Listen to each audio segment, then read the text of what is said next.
Hi, beautiful. So this is going to be a little bit of a different video. As you probably saw in the thumbnail, this is my first ever AMA. If you're not sure what AMA stands for, that stands for Ask Me Anything.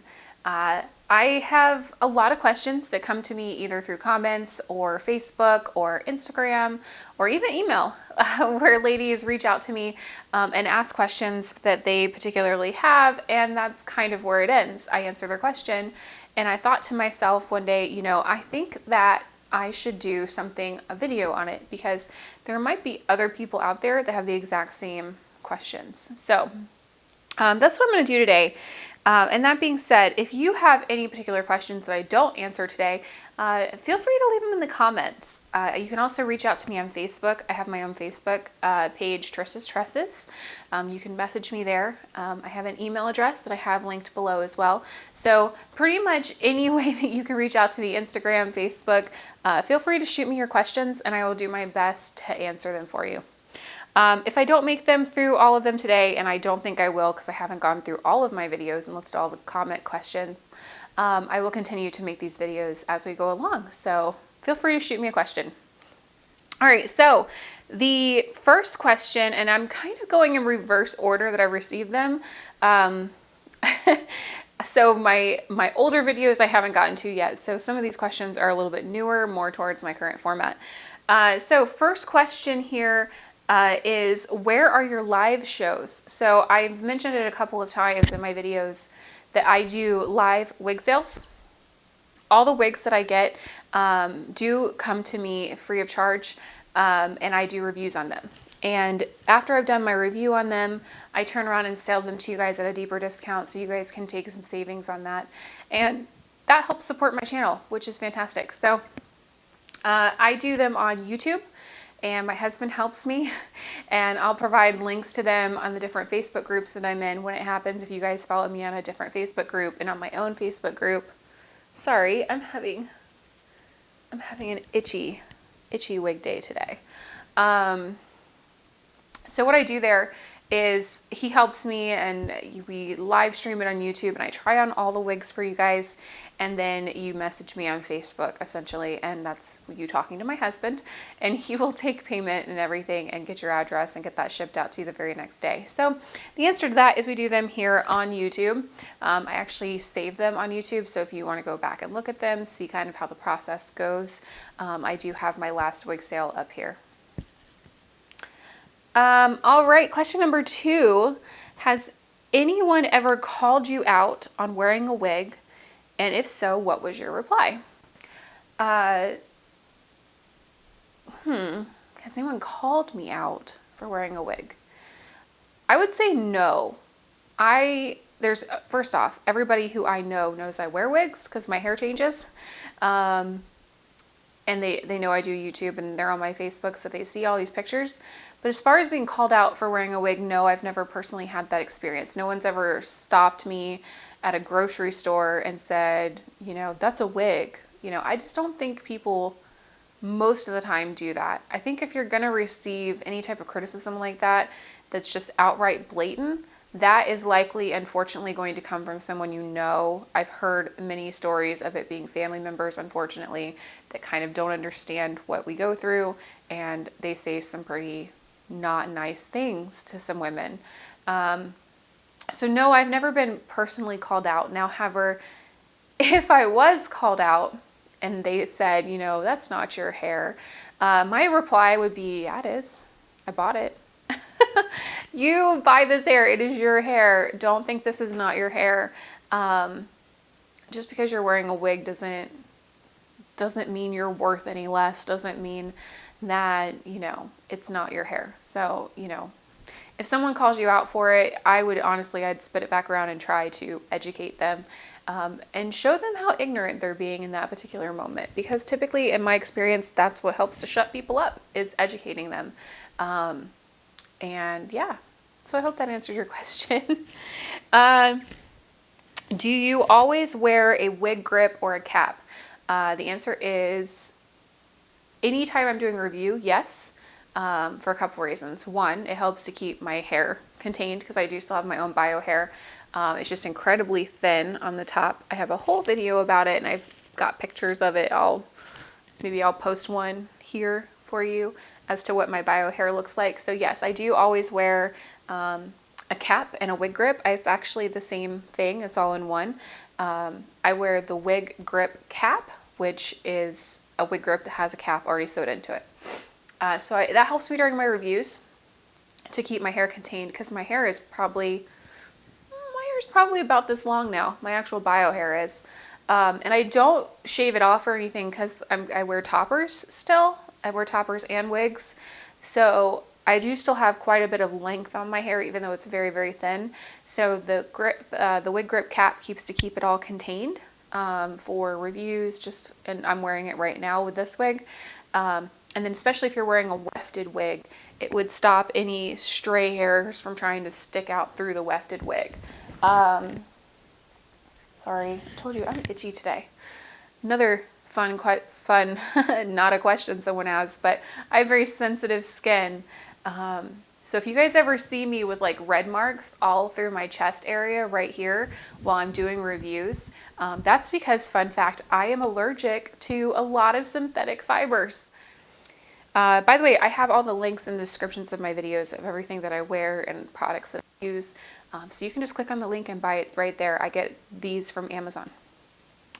Let's see. Have you ever regretted wearing real hair because it frizzed in humidity or some other hair related issue? So I'm currently wearing real hair, and I think what they mean by that is human hair. So this is a human hair wig by Push. Push is the in-house brand from Wig Studio 1. Andrea has these beautiful wigs created that have very realistic scalps. This is what's called, oops, I'm sorry. You're probably getting all kinds of noises from my mic. I'm very sorry. It does have a very beautiful realistic scalp there, which is called a silk top. And I love it. It has a lace front as well, but I wanted bangs in this particular piece. So yes, I do wear real hair, real human hair, because I feel like it moves better. It's more realistic. And I actually like that it frizzes and does everything that it should do in real humidity, because by doing that, it's more believable. Yes, I still like human hair. It doesn't bother me. And honestly, the hair is so well taken care of with oils and everything. The hair is really pretty, so it doesn't really tend to go crazy and frizz like my own because it's not overly damaged.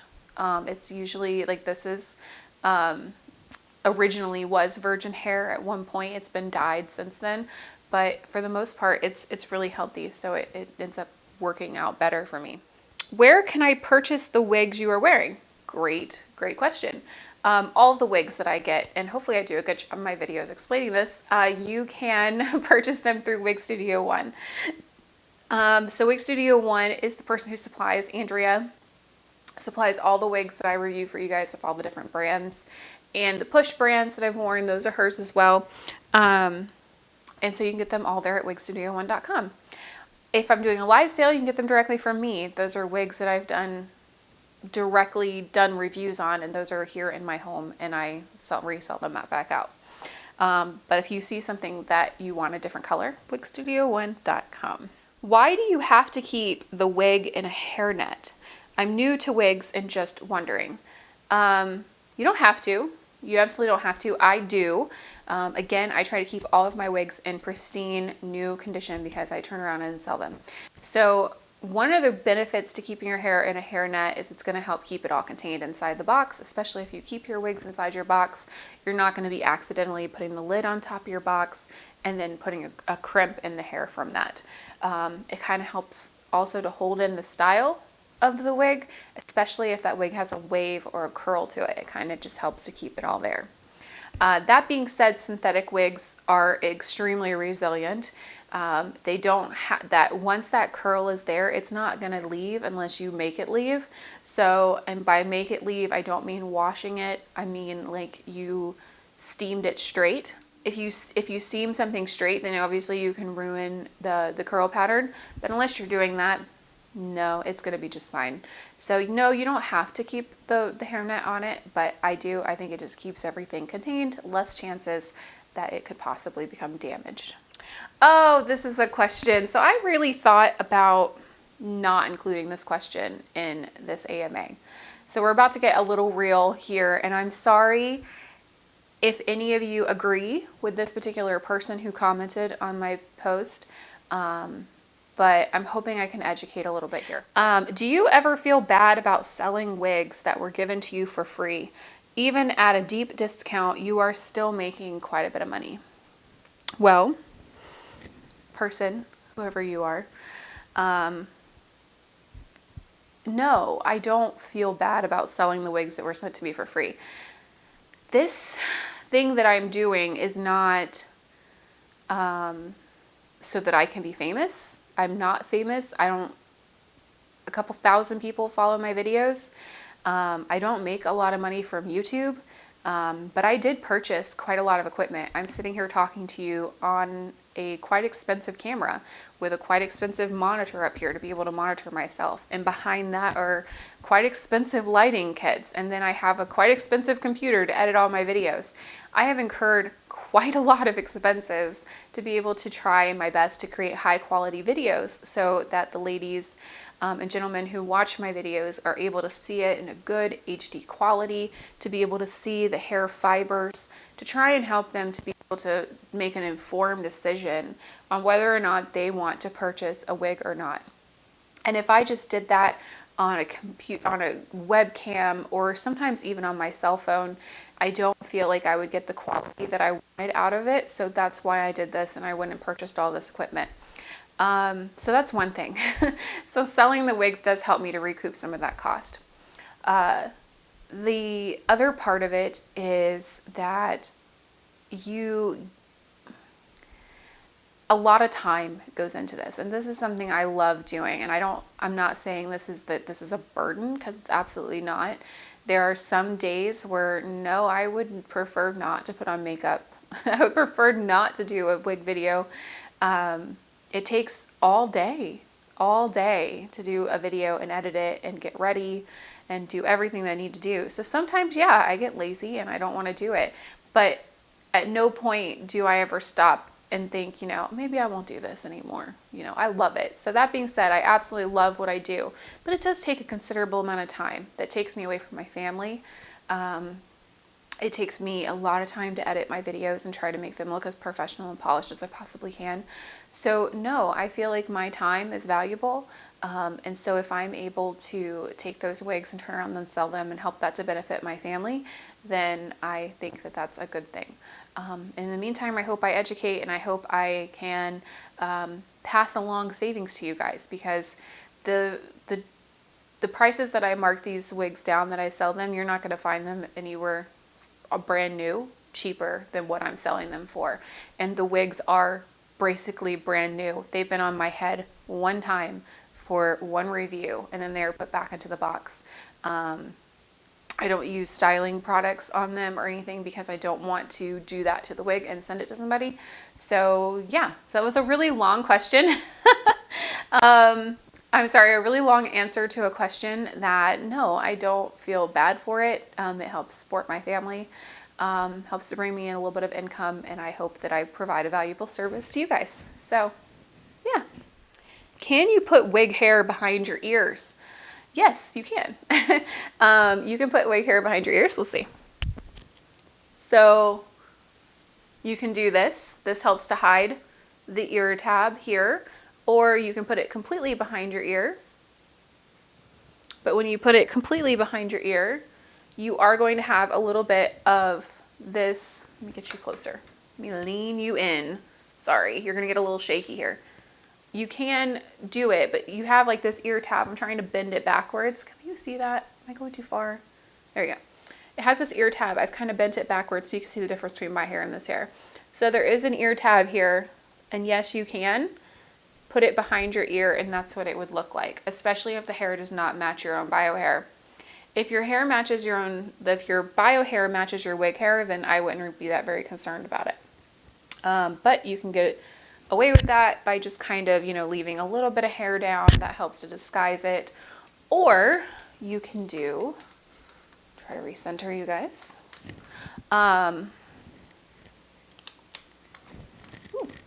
Or what you can do is you can also remove your ear tabs, which I have a whole video about, and I will put that here. Everything's backwards in the monitor. I have a whole video about doing that exact thing where I cut the ear tabs off of a wig.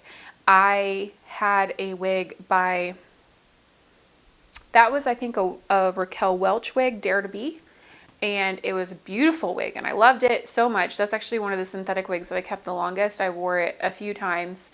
And the ear tabs didn't hit me right. I have a weird shaped head that every once in a while I get a wig and I think it's my head and not the wigs, but the ear tabs will go over my ears and that's not very comfortable. So I cut the ear tabs off of it to be more comfortable. And by doing so, I was able to put the wig hair completely behind my ear and there was no ear tab. It just basically cut off right there. But because the roots of the pink wig were darker that matched my bio hair, it was able to actually work out pretty well. So if you have any questions about ear tabs and how to cut them off and what it looks like when you cut them off and what you can do with them, I have a video on it. Go check it out. How do you get rid of the extra bulk in wigs that are a bit too big? So I have meant to make a video about this and I haven't yet. I will one day. I have that problem because I have a smaller head. I have a petite to average head size. 21.75 inches is my head size.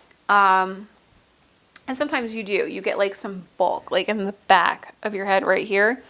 And there is methods, and you can certainly, in the meantime, until I until I create a video on it and test it out for myself, there are videos on YouTube that will show you how to sew them so that you can get rid of the bulk.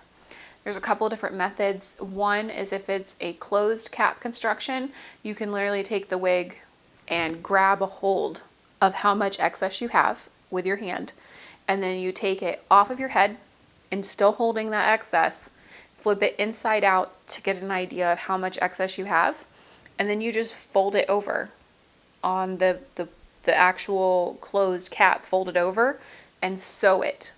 As long as you're not getting the hair stuck in there, I've seen it work quite well, and that helps take out some of the bulk. If it's a wefted wig, you can literally remove wefts. So you can, and there's a whole bunch of videos on YouTube, just how to make a wig smaller, how to remove wefts. That's some keywords I would use there.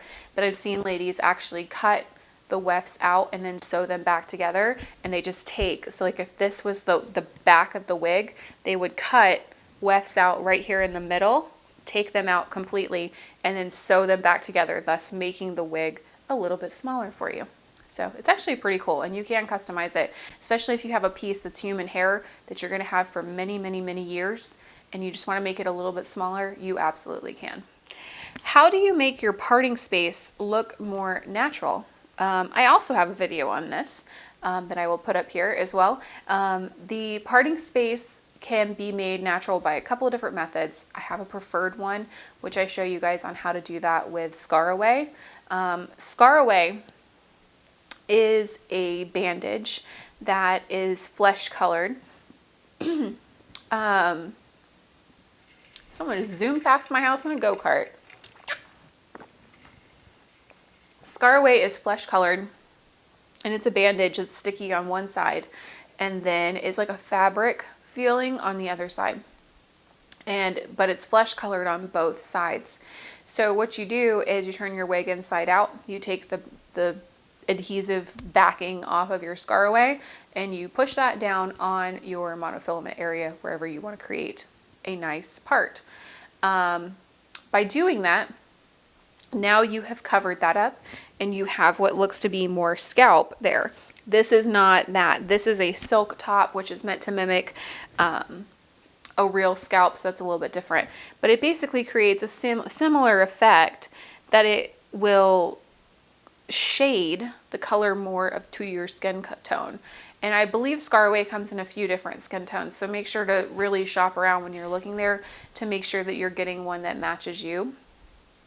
But then on top of that, usually what helps the most is just a little bit of powder. I get an angled brush and then the powder that I use on my actual face, and I just kind of like rub it in there, and then I pat the top of it to make sure there's no like fallout from the powder up there, and that really helps to create a nice one. But if you want to see it in practice, just check out my video. I think it's basically how to create a natural parting space with Scarway.